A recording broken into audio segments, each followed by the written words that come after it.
Hello and welcome, ladies and gentlemen, to our first Let's Play of Fallen Enchantress Legendary Heroes. Now, for those of you who are not familiar with this game was originally, I think it was called Elemental Fallen Enchantress, and then it was Fallen Enchantress, and then they released a standalone expansion, Fallen Enchantress Legendary Heroes, which I think most people believe, and I agree with them, it's the full game. It is the actual full game, Fallen Enchantress Legendary Heroes. They really smoothed out all the previous bugs, all the problems, because the original game, Elemental, it had a lot of cool options. It was pretty interesting as a concept, but it had a lot of bugs and a lot of problems.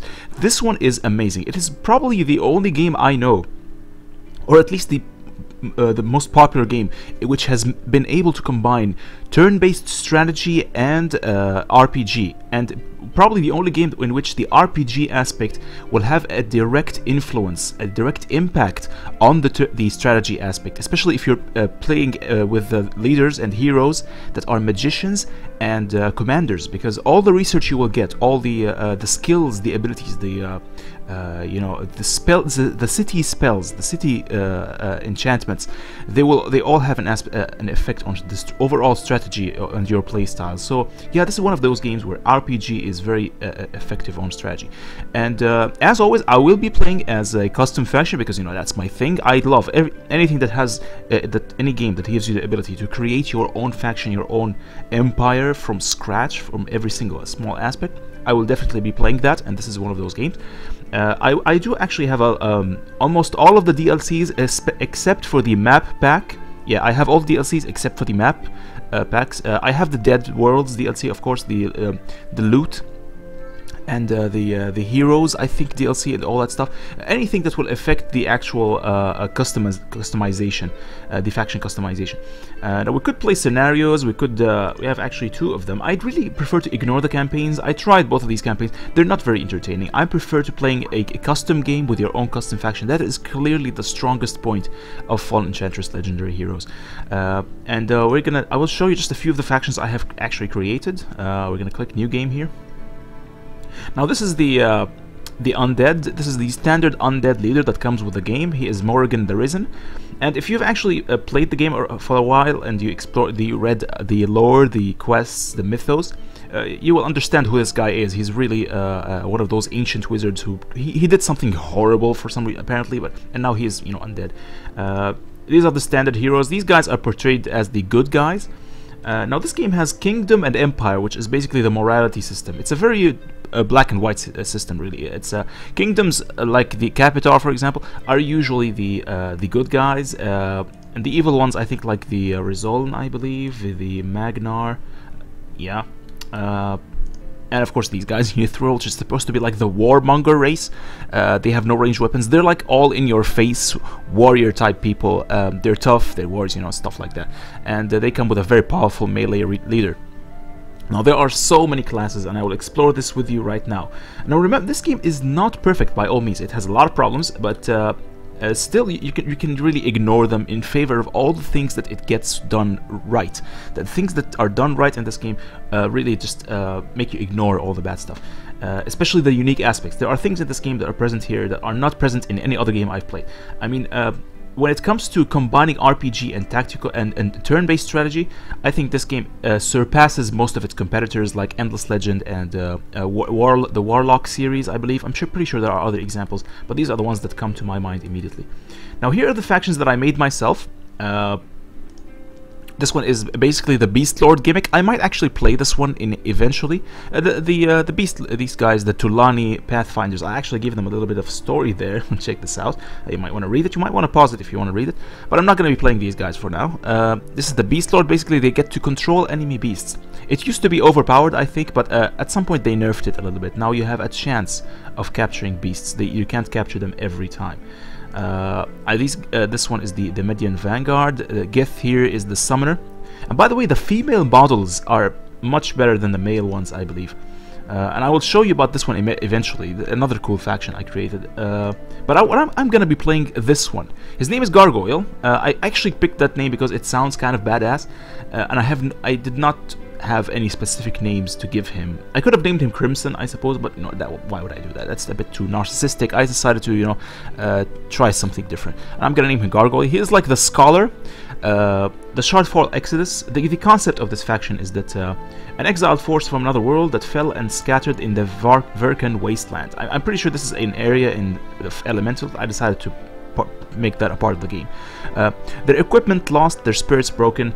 They cling on to what knowledge they have left by constructing focus towers, something I invented completely out of scratch, to harness the energies of this harsh new world. They may tear open a portal back to their home world, a process that may irreversibly fracture the magical balance of Elemental. What this means is, these guys are basically a concept faction that I created. They are like aliens. They arrived from another world into Elemental, and they are trying to escape. How do they escape? They will try to escape by winning a science victory. This is basically a science victory gimmick faction. You know, I always like to try these new gimmicks, these very cheesy concepts, and this is one of the one I chose to go with this time around. And I will show you exactly all their aspects. So because I created them from scratch, I cannot edit them, unfortunately. There is no way for you to edit heroes that you have created, and this is something that I kind of have a problem with in this game. I mean, if you're playing, let's say, Age of Wonders 3 and all those, you can edit fractions you have previously created. But nevertheless, we're going to the workshop. This is how you produce a new faction. There's a lot of stuff you can edit here: the Builder's Forge, Cartographer's Table. You can create new items, I think, new tiles and terrain features, and you can even create your own map. But I'm not very good with those. I will just go for the faction creator. Now, what we have here, it's not a lot. It doesn't seem like a lot, but actually, having a limited number of points is kind of adds to the replayability value of creating multiple factions, because you have so many choices, but you cannot choose too much of them.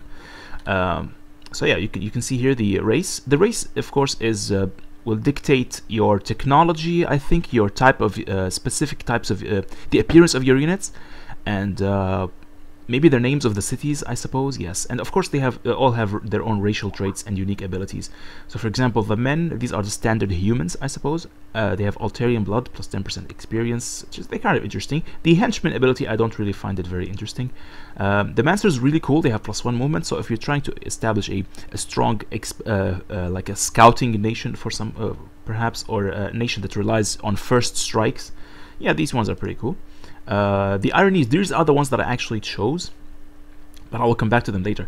Now, there are some factions that are some races only available in Kingdom, and some of them only available in Empire. So some races are clearly meant to be mostly evil. The Cracks, for example, are available in both. They can be both Kingdom and Empire. They're both good and bad guys, and they're kind of driven to extremes. It's a very like an extremist faction who are trapped in, away from the other humans. So yeah, you have to see here the Trogs. These are supposed to be kind of like evil. They're like orcs. They remind me of orcs somehow.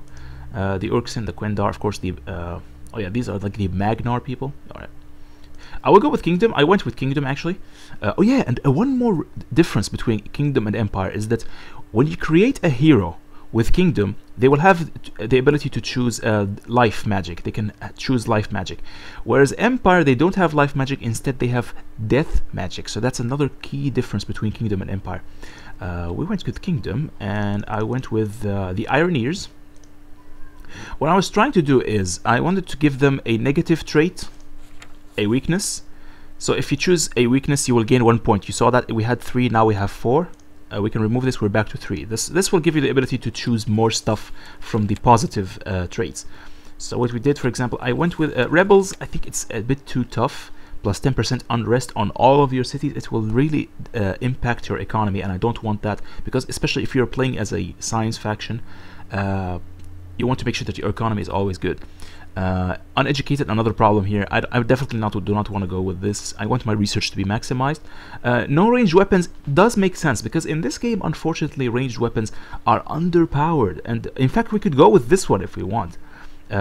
Especially we're not going to be using them very much. Although your heroes will still be able to use ranged weapons if they find them on the ground, but they will not be able to buy them from shops. No armor sounds bad, but if you give your units strong shields, they can still handle themselves pretty well. And if you're playing as the Ironeers, you can build a bunch of golems, and you don't really need armor for the golems, because they're golems. They're made of iron. What I went with is vulnerable to magic. Minus 20% spell resistance. Now you might think this is a huge problem. What if you come across a dragon or some kind of magical beast, or if you come across a wizard? This will give you a slight disadvantage. But the Ironeers here, they already have the Ironeer blood, you see there, the racial trait. Plus 1 hit point per level, the guard strike. They also have plus 30 spell resistance. So yeah, they already have spell resistance from the beginning. So 20%, if you take away 20% from 30, that's not very much actually. That's like taking away maybe 5 or 8. So they still have a lot of spell resistance remaining. So this is a good combination. I think Ironeers with vulnerable to magic. It's almost like nothing. It almost doesn't exist. This one, you know, you completely ignore it. And I went with let's see here. Now there are lots of cool traits everywhere. I decided to go for Scholars, of course. This one really powerful, plus 10% research, and the knowledge technology is unlocked from the start. So you can build studies and you can start researching as early as you can. I also went with Enchantress, really powerful. It will give you the ability to unlock Scrying Pool. Scrying Pool is extremely good because it will give you extra essence. And in this game you need essence in order to cast city spells. City spells will have a huge economic benefit and sometimes even military benefit permanently for the rest of the game. They don't cost any upkeep or anything like that. Unlike Age of Wonders, where if you cast a city spell it will cost upkeep every turn. In this game, city enchantments, they don't cost anything. You just cast them from the first time. They cost whatever it costs to cast them, and no upkeep. So really powerful to have a scrying pool. The other equipment this will give you, it's kind of nice, but we don't really need it. But yes, we went with the enchanters. And what else? The Decalon. Alright, now this one. This will give you unlock tomes, which allow the leader to earn new types of magic: air, earth, fire, and water. Now here's the thing. My sovereign, the guy I created called Gargoyle, he has level 1 of life, so he can learn life by default, but he cannot learn any other types of magic unless he starts with them, at least level 1. So I decided, you know what, I will just get life, because this is the only one that you cannot learn by yourself, and the Decalon will allow you to learn air, earth, fire, and water. So we really don't need to pick any of the others, we just need to get life, and that's it. And the Arcane Monolith, which is basically like an outpost, it will allow you to grab more land, to expand your borders very quickly, and it only costs 5 mana.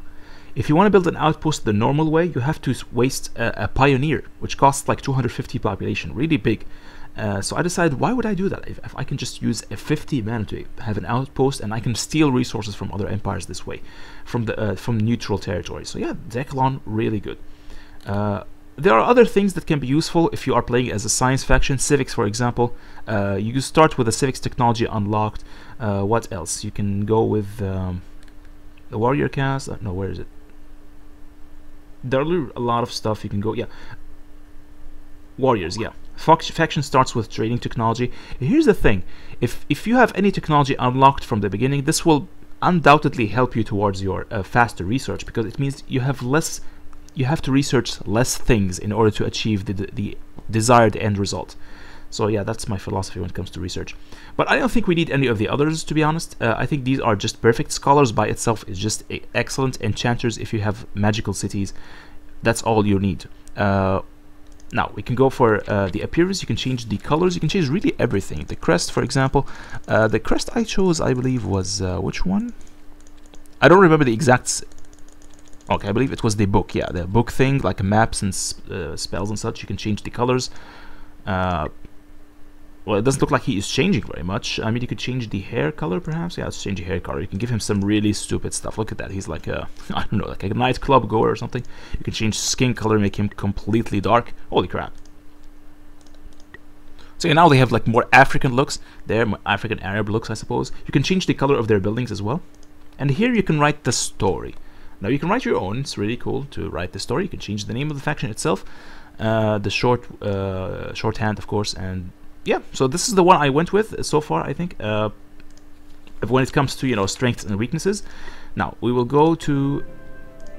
I will show you how I created my actual character. Now this is Gargoyle. I believe I gave him all these stuff. All right. I'm just gonna demonstrate. I'm not actually gonna create one this time. So yeah, here's you see the faction. Here is where you get to choose the actual faction. Some of them are standard, they are already in the game. And you can also choose factions that you created yourself. So yeah, this is the one we created, Shardfall Exodus. These are the guys that arrived from another planet, from another world. I gave him 1 life because, as I mentioned, air, earth, fire, and water, we can teach him those eventually because of our Decalon ability. You saw there the Decalon ability here. Where is it? Yeah. Using the, you see these books? These are provided by the Decalon, so we can still learn air, earth, fire, and water. We don't have to worry about them. Instead, life is the only one that, life and death really are the only ones that you cannot learn. You have to start with it from the beginning, I believe, unless like there's a quest thing you can acquire. I'm not sure about that. And you can do, of course, male and female heroes. Female characters, I believe female characters are better drawn than the males. Look at the males look kind of ugly, to be honest. The females look way better. They have more refined features. I'm not sure if that was intentional from the developers or not. I have no idea. Maybe they're just better at drawing females. Whoever the artist, the art team, they found it easier to draw females for some reason. Anyways, so yeah, we start with life. And here you can choose your profession. There are so many good choices there. If you're going with Warlock, for example, you clearly intend to destroy your enemies with spells. You're going to use a lot of spells. Warlord means you have very large armies. You will spend less upkeep on units. Yeah, it means units are cheaper to maintain in your army. Summoning spells, it's fine. You could go with Summoner if you want to summon large armies, I suppose. Noble, here's an interesting one. Noble, -10 unrest in all cities. This will allow you to pick the rebels trait, which is one of the negative traits in your custom faction. So yeah, you can offset that by having Noble picked up. -10 unrest in all cities. And you know, a bunch of other stuff. I went with Scholar because I want to go for some science gimmicks. 20% research, pretty awesome stuff. I will go for some diplomats eventually. I might try a custom faction that way. And talents. Now we have 4 points left, which is a lot of points. You can get some weaknesses if you want. You can go for some vulnerable to magic, but at this point we already have magic vulnerability, so I decided, why would I go with this? Although we can still afford it. If only it would display exactly how much our current magic resistance is. Unfortunately, it does not. So it's like 30 minus... We start with 30 as... yeah, we start with 30, -20, and then -20% of that. So we have like 8 magic resistance on this hero alone. We could go with this, but I decided not to. I picked Attunement. What else? Brilliance for the experience. I'm not going to be using Spell Mastery too much, because we do have a all of our tactical spells during battle will cost more, because we have Ironeer Blood. Yeah, so we're not going to be using too many tactical spells. We're mostly going to be casting strategic spells instead. What else did I get? I got Wealthy, which will give you a good... you can upgrade your armies very well in the early game, and the double value when selling in shops, really good, especially if you have a lot of treasures you don't need. You can change all the details of your hero as well. You can give them new clothes, you can change their color. So for example, if I want to create like a female hero, let's see, we can go with this. This is one of my favorite hairstyles. It's kind of nice. Alright, so there you go, some eye style there. Yeah.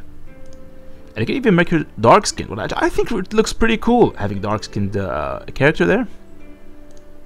I mean, check that. This is so stylish. How about that? It's very stylish looking character. You can give her bunny slippers, which is kind of silly, I suppose, but I don't really care about that one. Give her a horse. And I did that with the Siabha, which is the Beast Lord character. So yeah. So many things you can change. Anyways, we don't need that anymore. Let's go with this guy, Gargoyle. Yeah, we're gonna play with this guy now, and we're gonna jump right in.